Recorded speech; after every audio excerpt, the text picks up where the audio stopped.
Yeah. Any kind of direction, any kind of moral values that says this is a certain thing to do and this is not a certain thing to do. And so therefore children will grow with a mentality, and I hate to hear parents say, "Ooh, my child's so spoiled." Well, that's not a good thing. Because spoiled means rotten. And we don't eat anything spoiled. You throw it in the garbage. So what you think the world gonna do with a spoiled child? They gotta throw them away. Because a spoiled child don't know how to share. A spoiled child don't know what it's like to having to be told no to. A spoiled child don't know what it's like to suffer from a wrong choice. Because the very child that we buy the Jordan for, and they got all else, then they think Jordan is a necessity. But Jordan is supposed to be a reward. Going to the skating rink is supposed to be a reward. Going to the movies is supposed to be a reward. But we as parents have spoiled our children just because they're young. We think that going to these places are a necessity, when the grades doesn't equal to the level of activity that they're doing. So if you're a C student, then you should do C student activity. You know what a C student activity is, right? Reading a book. That's what a C student activity is. If you're a B student, you should do B student activities. You probably go to the movies then, because you might have worked your way on the beat. So that's good. So, but you still should get in the book. Because my mentality is, you can be whatever you want to be, you just got to put your mind to it. Yeah. So if I tell you that a B is all right, then when it comes to that B getting harder and harder, then you'll drop to a C. And then when that C gets harder and harder, you'll drop to a D. But when you set the standard as A and no other thing as A, then that child will see that the only way you can make it in this world is to have the best. Because you can cheat your way up on a C. You can cheat your way up probably on a B. But you can, I've never cheated my way on an A. I've never cheated my way on an A. Every A I've made, I've earned. Everything that is the top level in this world, I have earned. And that's what we as young people don't want to do. We don't want to earn. We don't want to get out and work for something. We want to get it. We want to get it to us. We want a new car for graduation with a 1.0 GPA. We want to go to the best colleges, but we never pick up a book in. We want to be a doctor, but we don't have a strategy to do it. We want to be lawyers and singers and all of these things, but we don't have a strategy. We got to have a strategy, young people. Because I guarantee you, that Asian child over there in Japan, China, that Japanese child, that's 6 years old, know how to speak 2-3 languages. So by the time they get 18, they're already in their profession, they're just not getting paid for it. So therefore, when they go out into the corporate world, they get the job quicker than the little black child. See, we need a reconstruction of the black man. And the start there is to, first of all, remember God. That's how you reconstruct the African American mind. Because we believe that being black means living in the ghetto.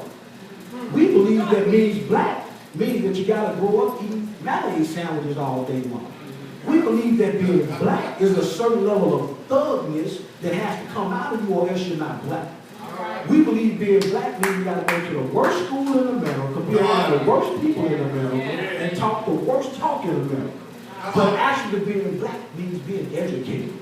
It means being sophisticated. Not in an arrogant way, but in a way that says I'm black and I'm proud of it. Because I guarantee you, if you check your history, black people were smart people before we came over here. And they stripped us of our identity.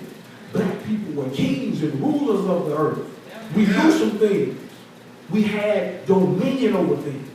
So now, since our forefathers, people such as Martin Luther King, Frederick Douglass, Sojourner Truth, and all these people, since they, see, all of those people had one thing in common.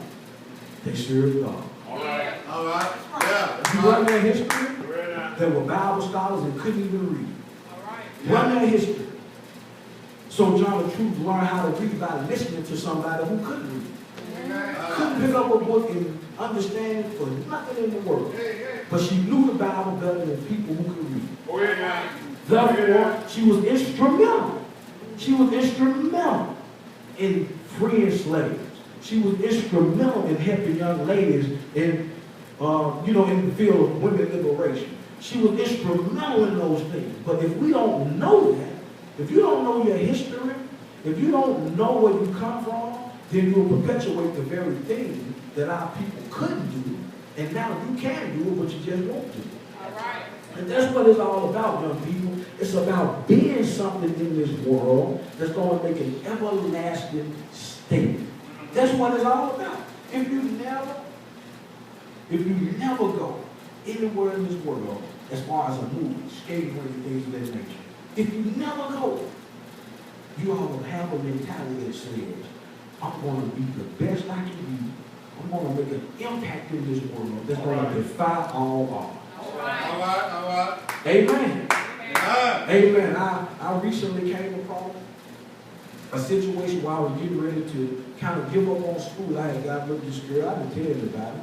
But I got a little discouraged. And I had to think about it. How many black men are actually in college, period? And then think about the certain field that I'm in is called theology. If you run the numbers with black people in college, women outnumber men 7-3. Then if you get to the field of religion, I believe it's like 9-1 or something like that, as far as women and men in theology. So I'm in a lane almost where I'm by myself almost all the time. All right.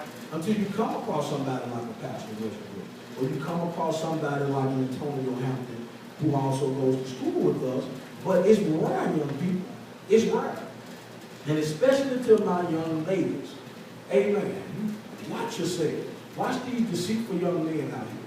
Because he's going to trick you by telling you you look good. He's going to trick you by telling you you're the prettiest thing he ever seen in his life. Well, you ought to tell him, if I'm the prettiest thing you ever seen in your life, then wait on me. All right. And marry me when we get up to age to get married. All right. That's what you ought to tell him. Don't get to an age and don't get to making choices to where you feel obligated to give something you have control of to a man. All right. Amen? Amen. Young men also, don't try and get a young lady to do something with her body that the Bible clearly says you shouldn't do. But one thing I want to hit on, and I'm not going to be much longer, because my parents always told me you don't fornicate, or you don't do that, but they never told me why. They never ran to me consequences. They never ran to me, or she never ran to me specific reasons why. They were always, okay, the Bible says you could do it. Okay, I understand that. But when you're 14, you don't really, if I can almost say, you don't really care what the Bible says. You just care about fitting in with your friends. But if you give me consequences to why I should do something, then when the situation presents itself, what the Bible said will come to mind. In a sense, it'll be the consequences you told me. So if I want to my child that you don't have sex before marriage, and the reason why I'm hitting on sex with young people, because that's what's going to come up first. It's going to come up before the drug ring. It's going to come up before the, whatever you got going, being a young person, sex is going to be the first thing come up. I guarantee you. The reason why you shouldn't do it is because, first of all, you don't want to end up in a situation where somebody connects to you emotionally, and now he tells you, young lady, you're not going anywhere away from a kid.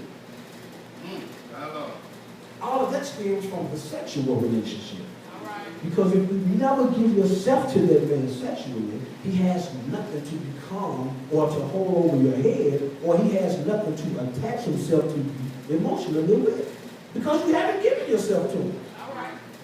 So with that comes a lot of emotions. It's deeper than just the physical thing. It's an emotional sin that causes a man to say, if I can't have you, nobody else gets you. And if he's willing to say it, he'll do it. If he's willing to say it, he will do it.